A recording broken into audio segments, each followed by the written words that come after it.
So hello everyone guys आपके जैसे comments आ रहे थे, जैसे भैया ने कल ही एक वीडियो डाला था साइंस वन के प्रीलिम्स के गेस्ट पेपर, उसी प्रकार से बहुत सारे बच्चों ने ये कमेंट किया था कि भैया कल ही के दिन, जी हाँ कल ही के दिन हमको जो है विच इज साइंस टू के पेपर का प्रीलिम्स का एक गेस्ट पेपर हमको दो। तो स्टूडेंट्स आपकी फरमाइश पूरी की पूरी कर रहा हूँ मैं। साथ ही स्टूडेंट्स आपको भी मेरी एक फरमाइश पूरी करना है। अगर आप चैनल पे नए होंगे तो चैनल को याद से सब्सक्राइब कर देना है, साथ ही बेल आइकन को भी प्रेस कर देना है। और याद रखना है 31 दिसंबर तक टारगेट दे चुका हूं मैं आपको आपको आपके 20,000 सब्सक्राइबर्स अपने फैमिली के पूरे करवाने हैं। तो नीचे याद से सब्सक्राइब कर देना है और ज़्यादा से ज़्यादा दोस्तों के साथ शेयर करना है। तो सबसे पहले स्टूडेंट्स साइंस 2 का एक गेस्ट पेपर होने वाला है, मतलब कि इसमें से मेजॉरिटी ऑफ द क्वेश्चंस आएंगे। ऐसा नहीं है कि पूरे के पूरे क्वेश्चंस आएंगे, मैं पहले ही बोल देता हूं आपको मेजॉरिटी ऑफ द क्वेश्चंस आपको आएंगे। तो देखो सबसे पहला जो क्वेश्चन होता है वो होता है 5 मार्क का। So fill in the blanks वगैरह है जैसे आपकी स्क्रीन पे दिख रहा है। Transfer of information from molecule of DNA to RNA, तो ये क्या होता है। फिर formation of a plasma membrane क्या है। Dash is a cold blooded animal, कौन सा कोल्ड ब्लडेड एनिमल है।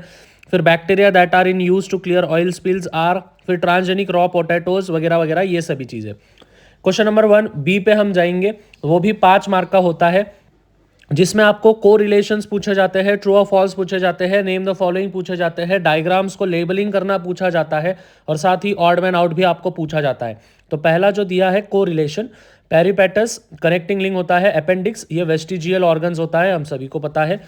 फिर उसके बाद ट्रू और false, about 10,000 years ago wise man started to practice agriculture, क्या यह सही है। तो हाँ ये बिल्कुल सही है। नेम द टू को एंजाइम्स जो कि सेलुलर रेस्पिरेशन के लिए इस्तेमाल होते हैं, तो वो है NADH2 और FADH2। ऑड मैन आउट आपको बताना है स्टिग्मा, स्टाइल, पोलन और ओवेरी। तो इसमें जो पोलन होता है वो, क्योंकि पोलन ये अपने एंथर के अंदर होता है, राइट, लेकिन बाकी के सब ये पार्ट्स होते हैं। फिर उसके बाद लेबलिंग करना है आपको कि कौन सा डायग्राम दिया है, ठीक है। तो ये कौन सा डायग्राम है, सोलर सेल्स इन पैरेलल का ये डायग्राम दिया है। तो इसके आंसर्स भी मैंने आपको दे दिए हैं। उसके बाद क्वेश्चन नंबर 2A पे जाएंगे, जो कि होता है 4 मार्क का, गिव साइंटिफिक रीजंस। तो स्टूडेंट्स अगर आपको नहीं दिख रहा है तो आप लैंडस्केप मोड में आ जाना, पिक्सल एकदम अच्छे से कर लेना 720p में, और फिर जूम करना, आपको दिख जाएगा। तो give reasons, fibres are one of the most important nutrients, ऐसा क्यों, तो वो बताना है क्योंकि वो डाइजेशन के लिए काम में आता है। सेकेंड जो है tigers from Sundarbans and rhinos from Manas are under threat. तो सुंदरबंस के टाइगर्स और राइनोज मानस के, तो ये क्यों अंडर थ्रेट में है।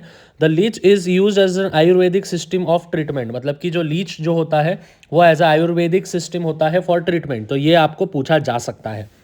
क्वेश्चन नंबर 2B में जाएंगे, आंसर द फॉलोइंग एनी 3 जो होते हैं 6 मार्क के लिए। तो आपको बताने हैं ये कौन से पार्ट्स है, क्या क्या है।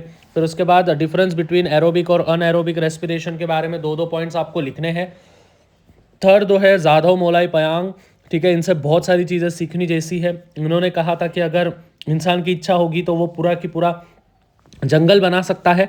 तो identify the person in the given picture, identify करना है। तो ये है जाधव मोलाई पयांग, और इन्होंने क्या क्या कंट्रीब्यूशन किया था, तो हम सभी को पता है कि इन्होंने बहुत सारे एकड़्स ज़मीन में जो भी है विच इज़ ट्रीज़ वगैरह डेवलप किए थे, फॉरेस्ट वगैरह बनाए थे, और वो फॉरेस्ट को इनके नाम के अंडरगत ही उनको दिया गया है। तो स्टूडेंट्स आपको जैसे देख रहा होगा कि पेपर में ज़्यादा तो अपने जो क्या बोलते हैं activity wise question, right, environmental science को सबसे ज़्यादा वेटेज दिया गया है।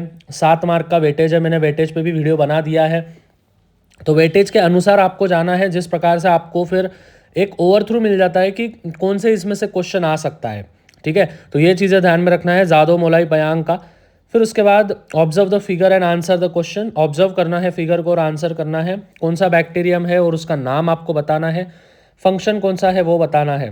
फिर identify the disaster and right it's destructive effects. तो डिजास्टर कौन सा है, ये है फ्लड का डिजास्टर। और फ्लड के डिजास्टर के बाद क्या क्या चीज़ें होती है, को बहुत सारा नुकसान होता है एनिमल्स की लाइफ, ह्यूमंस की life. At the same way अपन जो कह सकते हैं विच इज़ अबाउट अपने सोसाइटी की पूरे फाइनेंशियल कंडीशंस भी बहुत ज़्यादा चीज़ें इससे डिस्ट्रक्टिव हो जाती है। और आप केदारनाथ का एक आधा एग्जाम्पल दे सकते हो। फिर उसके बाद क्वेश्चन नंबर 3 पे जाएंगे, विच इज़ 15 मार्क का होता है। एनी 5 आपको लिखना है, हर एक क्वेश्चन 3-3 मार्क का। तो पहला जो है फीमेल रिप्रोडक्टिव पार्ट है, तो उनके पार्ट्स लिखने हैं, वजाइना, सर्विक्स वगैरह वगैरह, ovaries and everything, fallopian tube. फिर उसके बाद which precautions are shown in the following symbols, कौन से प्रिकॉशंस आपको लेने हैं, वो वाले सिम्बॉल्स आप जूम करके देख लेना। थर्ड वाला जो है, how are the threaten species classified, threaten species को किस प्रकार से क्लासीफाई किया जाता है, कुछ एग्जाम्पल्स उनके देने हैं कैटेगरी वाइज। और लास्ट वाला है स्टूडेंट्स एनिमल क्लासिफिकेशन। बहुत सारे बच्चे बोलते हैं एनिमल क्लासिफिकेशन पे कैसे क्वेश्चन आते हैं। वैसे एनिमल क्लासिफिकेशन की बात हो ही गई है, तो आज रात को, जी हाँ स्टूडेंट्स, आज रात को 9:10 पे ही विच इज़ अपना लाइव सेशन होने वाला है इसी चैनल पे, स्टेट बोर्ड वाले भैया चैनल पे ही होने वाला है एनिमल क्लासिफिकेशन पे। तो आप आके देख सकते हो और समझ सकते हो। तो एनिमल क्लासिफिकेशन पे पिक्चर्स आते हैं और उनके कैरेक्टरिस्टिक्स बताने पड़ते हैं। फिर फिफ्थ वाला जो है वो है ज़ैंथम गम का, ठीक है, ये क्वेश्चन आता है भैया, हमेशा आता है। स्टूडेंट्स आपको एक चीज़ बोलूँगा, ये वाले जो ऐसे बॉक्सेस वगैरह होते हैं ना, तो इन चैप्टर्स के जो चिल्लर चैप्टर्स होते हैं ना, उनके बॉक्सेस वगैरह है ना, याद से करके रखना, ठीक है, क्योंकि उनके बॉक्सेस वगैरह पे क्वेश्चंस हमेशा पूछे जाते हैं। ज़ैंथम गम पे तो हमेशा पूछा जाता है भाई, ठीक है, तो वो चीज़ें करके रखना है। और मुझे चैट में बताना है कि किनके एग्जामिनेशन में अगर ये चैप्टर हुआ था तो किनके एग्जामिनेशन में आया था। 100% गारंटी है भाई, ये क्वेश्चन आएगा, मतलब आएगा, लिख के ले लेना जब आपके प्रीलिम्स होंगे। फिर उसके बाद यहाँ पे आके कमेंट करना भैया ये वाला क्वेश्चन आया था, ठीक है। वापस एक बार कह दूँ स्टूडेंट्स, ये जो है ये पूरा की पूरा गेस पेपर है, ऐसा नहीं कि इसमें से ही पूरा आएगा। मैं बच्चों को वापस एक बार बोल रहा हूँ, ऐसा नहीं कि इसमें से ही पूरा आएगा। ये बस एक ओवर थ्रू है कि पेपर किस फॉर्मेट में पूछा जा सकता है आपको, इसमें के क्वेश्चंस करके रखने हैं। अलग अलग स्कूल्स में अलग अलग तरीके से प्रीलिम्स होती है, लेकिन इसमें से ही क्वेश्चंस रिपीट होने की संभावना ज़्यादा है, ठीक है। और जो लास्ट क्वेश्चन होता है स्टूडेंट्स, एनी वन होता है, तो यहाँ पे कुछ नहीं स्टूडेंट्स, यहाँ पे बस आपको एक पैराग्राफ दिया गया है, तो वो पैराग्राफ के बारे में आपको बताना है। तो ये रिन्यूएबल वगैरह है, तो क्वेश्चंस क्या क्या है, रिन्यूएबल एनर्जी क्या है, एग्जांपल्स जो रिन्यूएबल एनर्जी के पैराग्राफ में से ही ढूंढ के देना है, ज़्यादा दिमाग लगाने की ज़रूरत नहीं है। Why will energy from the fossil fuel be over soon, क्यों ओवर हो जाएंगे। फिर which type of energy do we use in India, कौन से टाइप का एनर्जी हम इंडिया में सबसे ज़्यादा इस्तेमाल करते हैं। Name the renewable sources of energy which are not dependent on the sun, कौन से डिपेंडेंट नहीं है सन पे। तो ये सभी चीज़ें आपको यहाँ पे लिखनी है। तो पेपर साइंस टू का वैसे बेसिकली ज़्यादा तो ग्राफ और इस पे ही होता है, ग्राफ मतलब कि डायग्राम्स और उस पे ही होता है, एक्टिविटी बेस्ड। तो एक्टिविटी बेस्ड ज़्यादा करके रखना है, अपेक्षित को अच्छे से फॉलो करना है। अगर अपेक्षित को कैसे फॉलो करना है नहीं पता तो नीचे चैट्स में बता दो, मैं उस पर एक डिटेल में वीडियो बताऊंगा।